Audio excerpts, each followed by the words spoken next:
This semester, I've been working on an online business that is now called Custom Invites. Now, the concept is simple.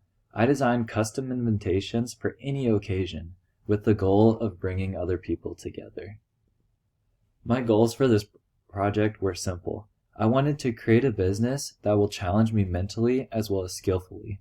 I have never created a website before, so mixing together another one of my goals, which was to allow the business to operate around the entire United States without being present at any given location, I decided to create an online business.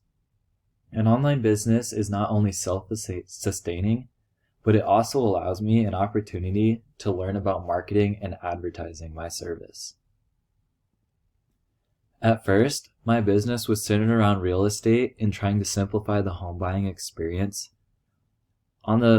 To the right, you can see the different logos that were from my company.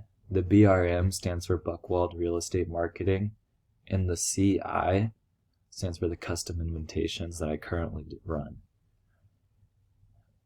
After creating my ad campaign for my website, I was inspired to expand my service opportunities, which led me to advertising custom invitations, thank you cards, grad party invites, open house flyers, baby shower invites. The opportunities are endless.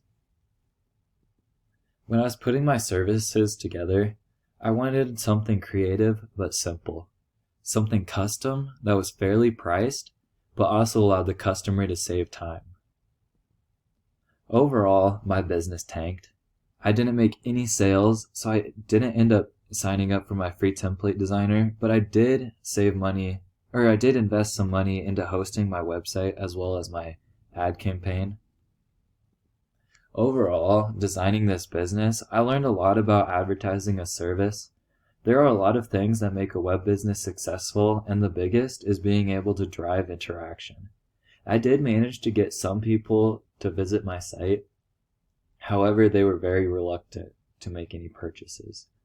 I was able to develop web design skills, and I kept a journal, keeping track of my progress and insights during the experience. If someone was to invest in my business, it would allow me to increase my advertising budget as well as getting a link to a new site. The current site is Buchwald Real Estate Marketing, but I would like to change it to custominvites.com or something along the same concept. This business will continue to run until my site hosting privileges expire at the end of the year, so it is possible for future revenue. However, there will not be an ad campaign live, so traffic will be minimal. Thank you so much for listening to my business adventure. I guarantee you that there will be success in the future. Thank you.